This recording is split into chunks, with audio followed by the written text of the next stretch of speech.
Hi, my name is Kenneth Mickens, and I did my research perspectives on racism. After interviewing different people from their different races, I see that everyone has their own opinion or viewpoint on this topic or big issue of racism. Um, I also wanted to just add a little insight through how I feel about racism.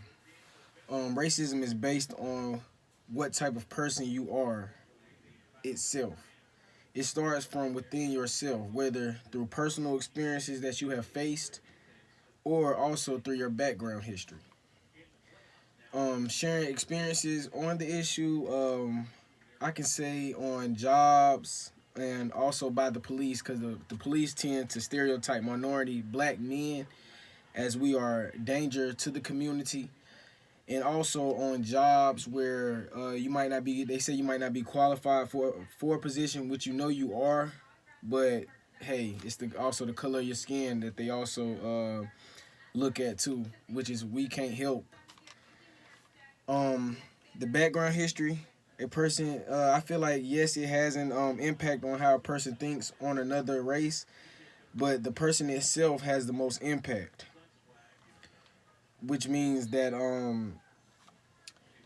yeah, your background history does, because due to that you might have ancestors as far as your grandmother or mother or father who have been in an issue with racism, or as far as your grandmother who might have actually went through the slavery process, and it kind of like ticks you off when you think about it. But at the same time, I also think it is the person who you are.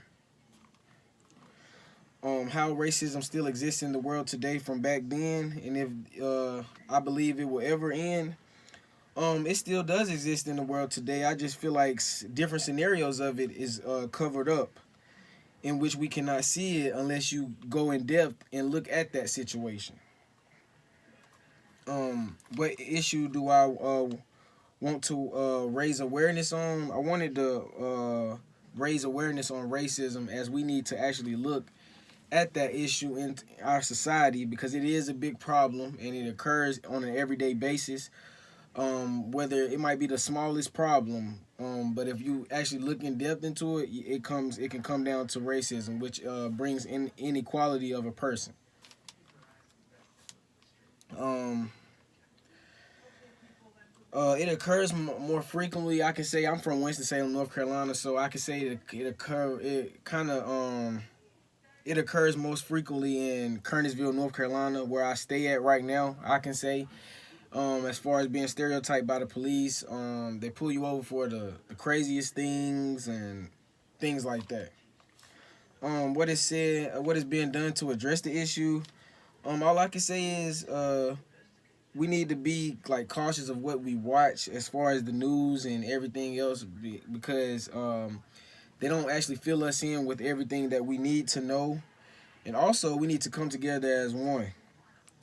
And the creation of groups such as the NAACP, Black Lives Matter, Equal Justice initiatives, like groups like that in our local areas who are knowledgeable on this topic, we need to actually like get involved and help them out too, because they wouldn't be able to prosper and function without us. What I learned about interdisciplinary studies, I learned that the importance of actually looking in depth on a situation in which you have a better chance of coming up with the best solution to that problem. Also, taking and learning the opinions of others on issues that will assist you in knowing and helping you understand better on that issue is what I have learned from interdisciplinary studies. Like I said, I wanted to tackle racism because it's a big problem in our in our society, and I feel like if we come together as one, we'll be able to solve this issue.